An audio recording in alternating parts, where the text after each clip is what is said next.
Hello dear students, welcome back to the channel. So today is day 53 of 75 hard challenge, जिसके अंदर आज हम question discuss करने वाले हैं chapter related to parabola. Parabola coordinate geometry का एक चैप्टर है, काफ़ी इंपॉर्टेंट माना जाता है। और ये जो क्वेश्चन है ये पहले भी कई बार रिपीट हो चुका है। और इस पर्टिकुलर क्वेश्चन की अगर मैं बात करूँ तो ये शिफ्टेड पैराबोला से रिलेटेड है।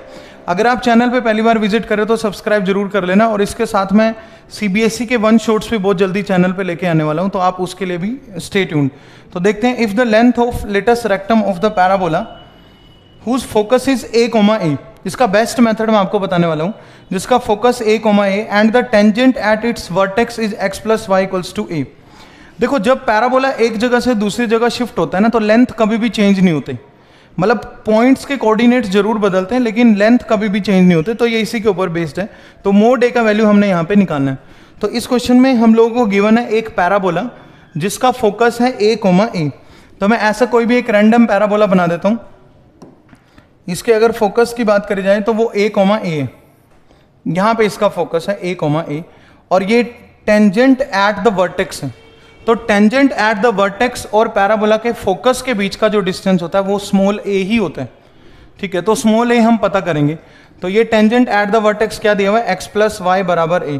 तो इस टेंजेंट को हम x + y - a = 0 लिख सकते हैं।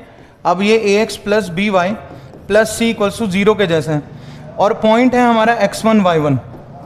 मैंने आपको क्या कहा भाई, पैराबोला के शिफ्ट होने से लेंथ कभी भी नहीं चेंज होते हैं। मतलब पॉइंट्स के कोऑर्डिनेट जरूर चेंज होंगे लेकिन क्या कभी भी लेंथ चेंज होगा? नहीं, बिल्कुल भी नहीं। तो टेंजेंट एट द वर्टेक्स और फोकस के बीच का जो डिस्टेंस होता है, चाहे कोई भी पैराबोला हो, that is nothing but a। ये वही a, स्मॉल a होता है, जिसकी मदद से हम लेटेस्ट रेक्टम बनाते हैं। इस क्वेश्चन में पूछा क्या, लेंथ ऑफ लेटेस्ट रेक्टम पूछा है। तो लेंथ ऑफ लेटेस्ट रेक्टम को मैं थोड़ी देर के लिए 4a बोल देता हूं। और a हमारे पास क्या है यहाँ पे, a is nothing but distance between this line and this point. तो इस पॉइंट को x1 y1 बोलेंगे। a x1 a हो जाएगा, प्लस b y1 तो वो भी a हो जाएगा, plus c - a upon √(a² + b², तो बन जाएगा 1 का स्क्वायर प्लस 1 का स्क्वायर। और इसका मोड ले लेंगे, क्योंकि distance between point and line क्या होता है, a x1 plus b y1 plus c upon √(a² + b²। This is the formula of distance between point and a line.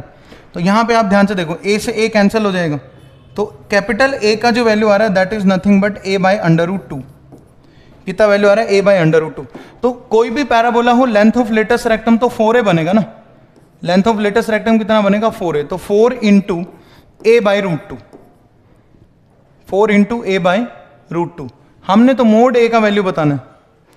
हमने किसका वैल्यू बताना है क्वेश्चन में, मोड a का। और ये जो the length of latus rectum is 16। अच्छा ओके, जो लेंथ ऑफ लेटेस्ट रेक्टम है वो 16 के बराबर दिया। तो हमारा कितना है, 4a/√2। इन्होंने कितना दिया हुआ है, 16। तो यहाँ से a का वैल्यू क्या आ जाएगा, 16 × √2/4। तो a आ जाएगा 4√2। तो मोड a कितना हो जाएगा, that is nothing but 4√2। So 4√2 is the answer. तो मैंने आपको यही बोला, जब भी पैराबोला एक जगह से दूसरी जगह शिफ्ट होता है तो उसके लेंथ कभी भी चेंज नहीं होते हैं। तो हमें गिवन क्या था इस क्वेश्चन के अंदर, पैराबोला का फोकस था a, a। उसका टेंजेंट एट वर्टेक्स से जो डिस्टेंस था वो 16 के बराबर था। टेंजेंट एट वर्टेक्स से जो डिस्टेंस होगा वो a के बराबर होगा। और 4a का वैल्यू 16 गिवन था।